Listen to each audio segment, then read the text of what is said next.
Welcome to FEMA Masterclass Foreign Direct Investments NDI Rules series with PKM Advisory Services, where we are bringing expert-led conversations on securing your business and investment through regular clarity. I'm your host Abhishek Saxena, and it's an honor to welcome CA Pradeep Modi sir, a practicing chartered accountant with over 36 years of experience in taxation, corporate law, and financial advisory. Today, we are unpacking the foundations of NDI rules, what they are, why they are central to foreign investment in India, and how they shape the FDI and FPI framework. How are you, sir, today? Hi, okay. How about you? I'm good too, sir. Thank you. So, to begin with, what exactly are non-debt instruments and why they are so central to foreign investment in India? So, non-debt instruments are essentially all investments in Indian entity that do not create a liability, and which includes the equity investment. So equity investment in a private limited company, listed company, unlisted company, or public limited company, which is in the form of the equity or contributions to the limited liability partnership, or you may say the contributions or investment in a special purpose vehicles like REIT or investment IG or AIF. All these are investment IG or AIF, all these are considered as the investment which are... Sir, my next question is, what is the critical distinction between the automatic route and the government route for foreign investment? See, basically the foreign direct investments in India can be possible by two different approval methods. Okay. One is under automatic approval route and the other is the government approval routes. Okay. Under the automatic route, which is called without taking any permission of the Reserve Bank of India or Government of India, okay, the foreign investment can be made in Indian entity. These are called the automatic route investments. Okay. And those investments which are being required to get permission, yes, from the Reserve Bank of India either or from the central government, which is called under the government approval route. Government approval route can also be said in some of the cases like approval routes. Okay. For example, the investments from the overseas entity, yes, or overseas persons, yeah, which are attached to the India by the land, geographical area attached to a land, any investment comes which required the government approval, or investment coming from the Pakistan, mm-hmm, or Bangladesh, yeah, or some other countries which are not even, it has been attached to a land, but in spite of that earlier to before this, it was required to have the approval of the RBI. So okay, government approval routes and the automatic approval routes. So there are two different ways of making an investments. In first case, there is no need to have any kind of the approval from either automatic approval. So there are two different ways of making an investments. In first case, there is no need to have any kind of the approval. So my next question is, who is considered a person resident outside India for NDI purposes, and why is this definition key for compliance? It's very important because NDI rules, that is the foreign direct investments rules earlier, it was covered under the notification number 20 by 2000. Any investment comes in India, yeah, from the person resident outside India were applicable as the FDI investments. So the question here is that the person who is resident outside India, how can you define? So there is no definition, but it is said very in a simple word, those who are not resident in India, yes, other than resident in India, they are considered as the person resident outside India. Okay, so okay, any investment comes other than from person resident in India. Person resident in India is defined very typically under section 2(v) of the FEMA. Very typical definition is there, and recently there is a controversy also, very interesting controversy in case of the Delhi Safina Tribunal's judgment from Delhi. It has been defined that who is a person resident in India and person resident outside India. Okay. But leaving apart right now, we are not discussing in it, but we have to understand very typically that person who is not been resident in India, yes, considered as a person resident outside India. That includes the NRIs, NRI in the sense that non-resident Indians who is an Indian passport holder. Yeah. Because NRI is told in a simple word that person who is holding an Indian passport and staying outside India, they are called a the NRI, and person who is not been holding Indian passport, they have abandoned the Indian passport, holding the citizens of other countries, passport of other countries, but he is country of the Indian origin. They are being issued the OCI cards. And the Indian passport, holding the citizens of other countries, passport of other countries, but he is country of the Indian origin. They are. So my next question is, what are the pricing guidelines for issuing shares to a foreign investor under the NDI rules? Pricing guideline is really very important as far as the foreign exchange is concerned, because as on today, the India is holding about some around $700 billion of foreign reserve, as per the latest statistics, ranging from 690 to $700 billion. And forex is very scarce for India. And therefore, India is very conscious. India is not the 100% convertible countries where the foreign exchange can go and come any point in time without the permission of the Reserve Bank of India, because the Reserve Bank of India has framed certain rules and regulations. Government is also restricting the business because forex is very important for us, and therefore the pricing guideline is very important. So when something is bought out from outside India, or something is to be paid outside India, one cardinal principle is established that anything is to be payable outside India in terms of the foreign exchange, it should not be more than the fair value, because the foreign exchange is preserved for us, very, very precious for us, and therefore nothing should be paid more than the fair market value. And in case of the incoming, nothing should be left outside India. So suppose you have sold out something, the money should come equivalent to the fair value. So it should not be less than fair value. Anything coming in India in terms of the foreign exchange, it should come fully. And in case of a outgo, it should not pay more than what the fair value. So that price getting guideline is very, very important, and therefore we have to look into the pricing guidelines. And there are principles laid down under the Foreign Exchange Management Act also, that how the shares are to be valued, or the we have to look into the pricing guidelines. And there are principles laid down under the Foreign Exchange Management Act also. Sir, how do the NDI rules address investments from countries sharing a land border with India? I just told you earlier that there is a notification number 3 of 2020, when the COVID has been happened, and there was a economic distress selling was happening across the India.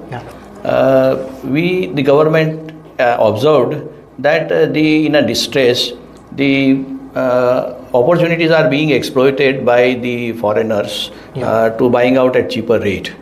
And therefore the government has issued a one notification, number 3, stating that the fair value of the amount of investment is good enough, but that is not sufficient, because it can be justified by so many things, and therefore the government thought is prudent to issue the notification stating that without the permission of the government of India, the sale or any further investments in a company should not be permitted from the countries which are landlocked with India. So for example, in that case, even from Hong Kong, Hong Kong basically is not being connected to India by land, but China is being connected, and therefore any entity or any person even living in Hong Kong, it is considered that as if it has been invested, because Hong Kong is an extended arm of the China.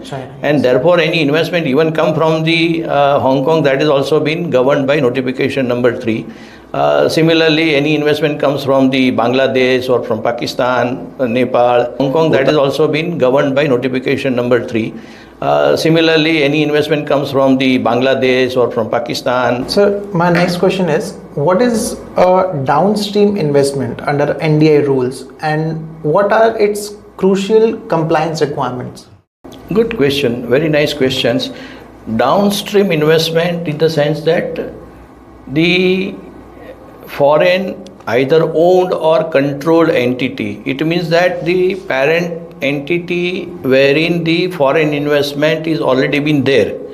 So the Indian entity holding the foreign investments, majority foreign investments, or controlled by the foreign entity, that entity make a further investments into another Indian company, that is called a downstream investments. Okay. So when there is a sectoral cap is to be find out or further investment is to be made in a downstream investment company, it is to be governed by the same guideline which is applicable to the foreign investment company. For example, let us take an example. Yeah, sure. The investment is made in a telecommunication sectors, one company, or banking sector, one company. Yeah. Now it has some foreign investments, foreign entities holding some shares in that company. Yeah. Now that company is floating another company which is going to provide the services like financial services or telecommunication services.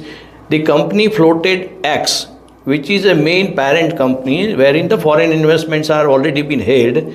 The company Y below than that, it company floated by X. Yep. So Y will be treated as a downstream investment. So X to Y is a downstream investment. Yeah, So sectoral cap in that case also is to be followed what the government has issued the notification. Okay. So you cannot circumvent the sectoral cap by creating a number of layers or company in India and to avail the benefits what the really government do not want to give it to the foreign companies. Okay. Yeah. Okay. Sir, can foreign investors invest in convertible notes of Indian startups? Yes, it's specifically permitted. It's Okay. specifically permitted, and it is a kind of a debt. So it is nothing but a debt. Debt is accepted by Indian startup company. Okay. So Indian startup company can issue the convertible notes. The duration of the note or repayment of the note should not be beyond than the 10 years. Okay. And the amount which has been received as debt is possible to get it converted at the option of the holder. It converted at the option of the holder of the convertible notes. Okay. So the recipient has no say, but the person who has invested the money, he has a right to convert that into the equity either or call for the money to repay to them. So that is a permissible, but there are certain riders. Rider is that it should be payable. Sir, how are foreign direct investments and foreign portfolio investments distinguished under the NDI rules framework? See, basically, foreign direct investments is defined like it has a two different legs. Okay. Or two different arms, you may say. One is the size of the investments, and second is the intent of investments. Okay. So when something is to be invested with a little large money, Yeah. and intend to make investment for the purpose of the controlling of the company for achieving the objects of a long-term nature, that will be treated as the FDI. Okay. Very simple words. Yeah. Very simple words. But if something is invested for a shorter period or sake for passive investments, making an earning out of that by way of either the capital gain or by way of the dividend, then it will be treated as the FPI, foreign portfolio investment. So there are two types of the investments, Yes. FDI and FPI. FPI is always been for a longer period, Okay. and it should having a substantial amount of the investments. And in case of a FPI, it is a less amount. So in terms of the definition, if we see, then any amount invested by the foreign investors, that is the non-resident Indian or other than the non-resident Indian OCI card holders or foreign passport holders or foreign entities. So person resident outside India making an investment in India in unlisted entities, any amount, irrespective of the size of the investment, that will be treated as the FDI. But in case of a listed entity, if it is more than 10%, then it will be treated as the FDI. Okay. 10% or more than 10%, not 10% more. But in case of a listed entity, if it is more than 10%, then it will be treated as the FDI. Okay. 10. So my next question is, what are sectoral caps and how do they impact the ability of business to raise foreign capital? Normally, after liberalization of 1991, the sectors have been opened up because we have hardly the foreign exchange with us Yep. for making a payment of the import bill for about only 3 weeks in 1991, Government of India took a decision for open up the sectors, various sectors. Gradually, the economy is now been progressing well. The investment is coming in India. But there are certain critical sectors which are still need to be guarded by Government India for the purpose of the sovereignty, for the purpose of the independence of the country. And therefore certain sectors are even today also comes under the restrictive list. For example, in defense, there are sectoral cap. In case of a telecommunication, there is a sectoral cap. In case of a banking, there is a sectoral cap. So print media, there is a sectoral cap. So beyond that sectoral cap, it means that foreign investment maximum can be absorbed by Indian entity. There is an upper cap. Beyond that, the entity cannot receive the investments from the person resident outside India. So in some cases it is 49% up to maximum, in some cases it is less than 76%. Most of the manufacturing activity, they are fully been under automatic route, 100%, there is no sectoral cap. You can receive as much as you want, whatever the size of the project, no need to go to the government for any approval. But in other cases, sometimes the sectoral cap is subject to the approval of the board of the directors of company. Otherwise, if it has been prescribed, then you have to go to the government for cap is subject to the approval of the board of the directors of company. Otherwise, if it has been... So let's dive to the next question. What are the key sectors where FDI is still entirely prohibited? Good. So in relation to the FDI, already I told you a couple of sectors like defense, banking, telecommunication, print media, where the sectoral cap is being subject to certain regulations or thresholds. And that threshold is counted by making a summation of the FDI plus FPI plus downstream investment, DI. So if you put together, there is a cap. Beyond that, you cannot breach that cap, otherwise it is a violations. But there are certain sectors which are strictly been prohibited. There is no foreign investment is allowed. So like you have the Nidhi company, it is not been permitted. Then you may say lottery, it is not been allowed. Then cheat company, where the foreign investment is not allowed. Real estate, it is not been allowed. Real estate does not mean that investment in a company which is engaged in a development of the township or building constructions or the residential complex, where FDI is welcome. But real estate in the sense that the vacant land, buying and selling, trading of the TDRs. So TDR is normally being traded in a market, and that TDR trading activity is being prohibited. In that company, no foreign investment is allowed. So idea of the government is to make these speculations in a real estate business. Those activities which are genuinely being developed for the purpose and interest of the general interest of the public, where the foreign investment is allowed. So real estate should not be understood that if you have a company which are engaged in a real estate, in a development of the residential complex or commercial complex or township or any other activities of a development nature, the FDI is always been welcome, there is no problem. But like Nidhi, you can't cheat, you cannot, lottery activities of a development nature, the FDI is always been welcome, there is no problem. But so what is the single most important reporting requirement under the NDI rules for Indian companies receiving foreign investment? Now government is doing everything digitization. Yes, absolutely. So the government has come out with the portal called FIRMS, FIRMS. So foreign investment and you may say management reporting systems. So this portal particularly gather the informations that how much the foreign investment has come from the person resident outside India. So government come out with this portal, attached to there is a one single form. So the form which is called a single master form, SMF. So SMF, single master form, you have to fill up the details. As and when the foreign investment comes into the India, in a 30 days time you have to report the investments to the government of India. Okay. And this reporting is done through the firm's portal. So you have to log in, you have to create your entity details into that portal.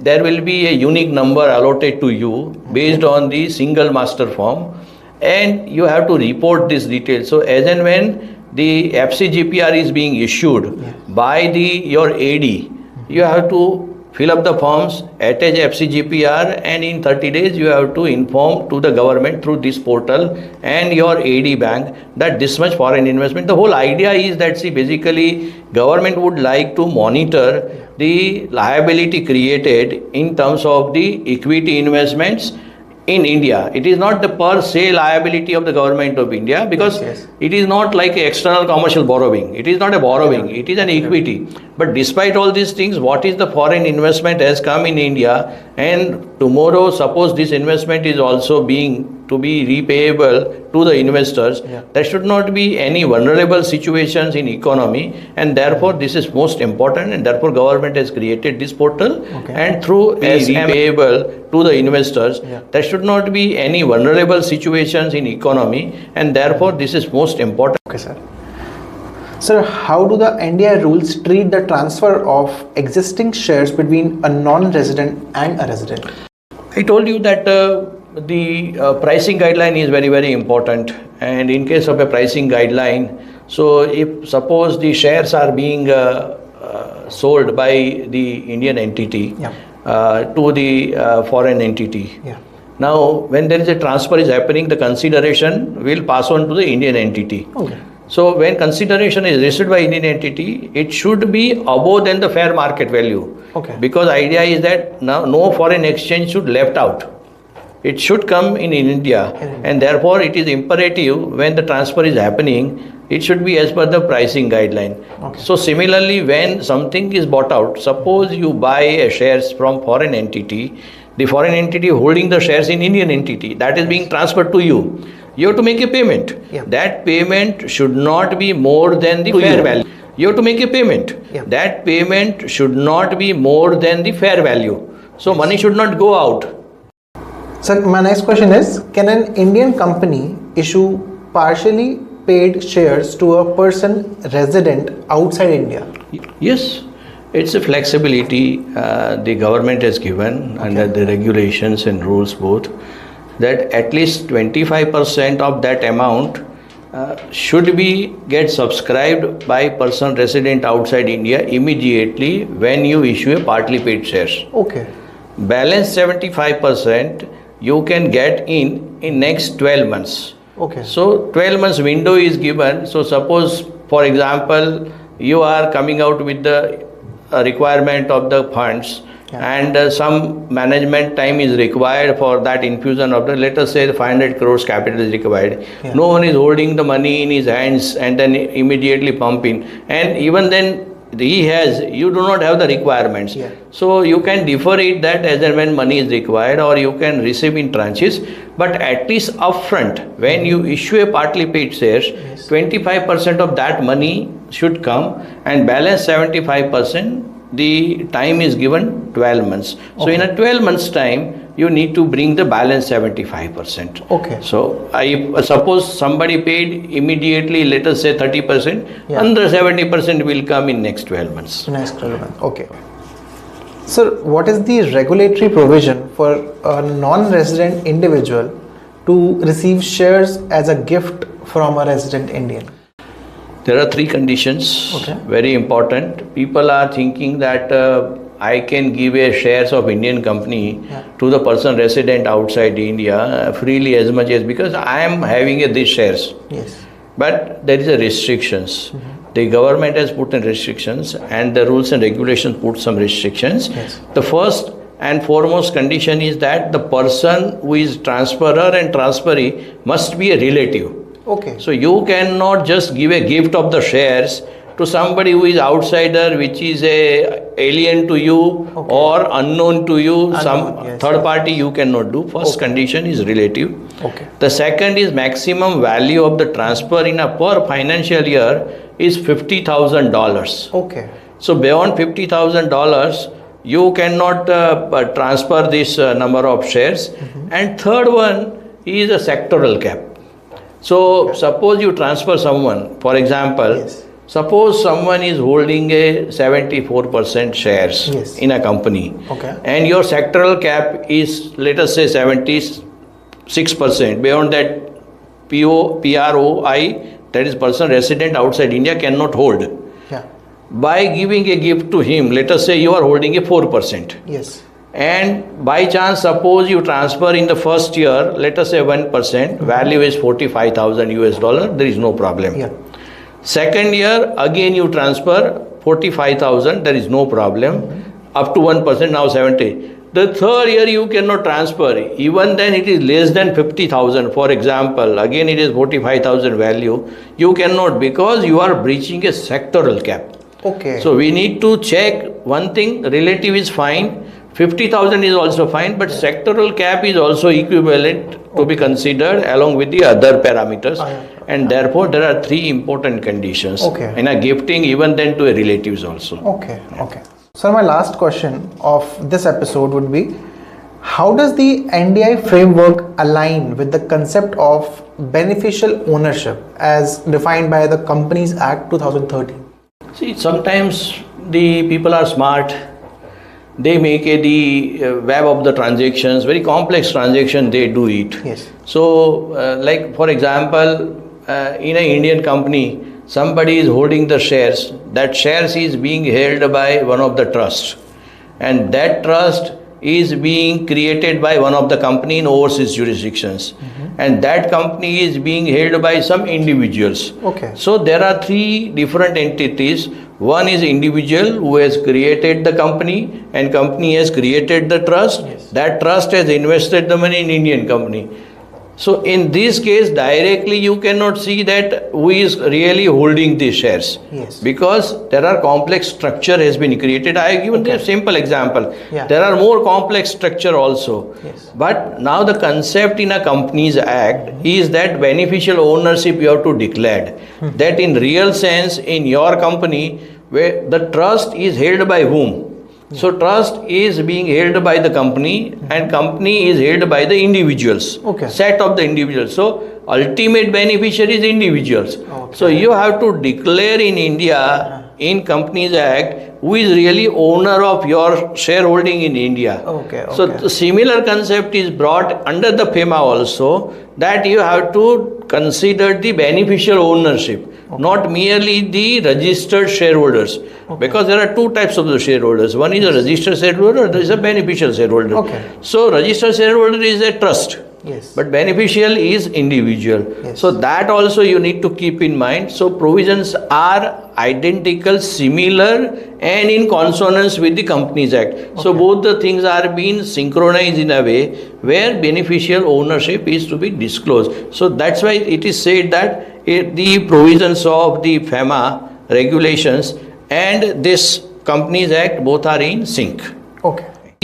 That brings us to the end of this episode of Fundamentals of NDI Rules.